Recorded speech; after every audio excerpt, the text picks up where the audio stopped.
हे डांबरीकरण तुमचं हे बघ सगळी माती निघून राहिली. हे नाशिक महानगरपालिकेचं डांबरीकरण विकास नाशिक शहरात.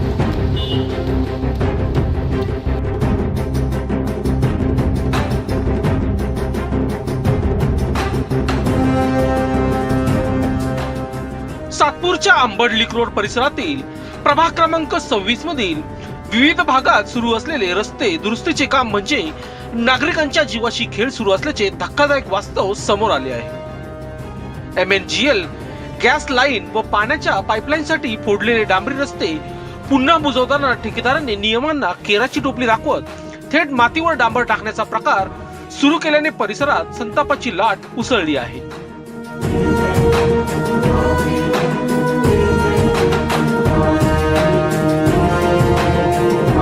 आज दिनांक 20 जानेवारी रोजी पाटील पार्क परिसरात प्रत्यक्ष पाहणी दरम्यान सामाजिक कार्यकर्ते संदीप तांबे यांनी हा गंभीर प्रकार उघडकीस आणला आहे.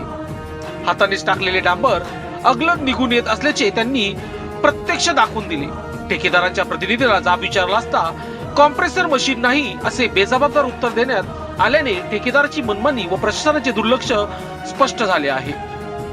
या संपूर्ण कामकाजादरम्यान संबंधित विभागाचा एकही जबाबदार अधिकारी घटनास्थळी उपस्थित नसल्याचा गंभीर आरोप संदीप तांबे यांनी केला आहे.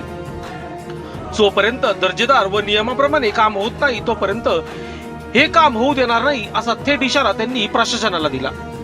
सार्वजनिक रस्त्यावर अशा पद्धतीने निकृष्ट दर्जाचे काम करून नागरिकांच्या कर रूपाने दिलेल्या पैशांचा अपव्यय होत असून वाहन चालक व पादचाऱ्यांच्या जीवाला धोका निर्माण झाला आहे. ठेकेदारावर तात्काळ कारवाई करा आणि जबाबदार अधिकाऱ्यांची चौकशी करा अशी जोरदार मागणी नागरिकांकडून होत आहे. या प्रकरणावर प्रशासन काय भूमिका घेते, दोषींवर कारवाई होते की नेहमीप्रमाणे प्रकरण दाबले जाते याकडे आता संपूर्ण सातपूरकरांचे लक्ष लागले आहे. लोकशास्त्र न्यूज साठी वृत्तसंकलन विभाग, अंबड.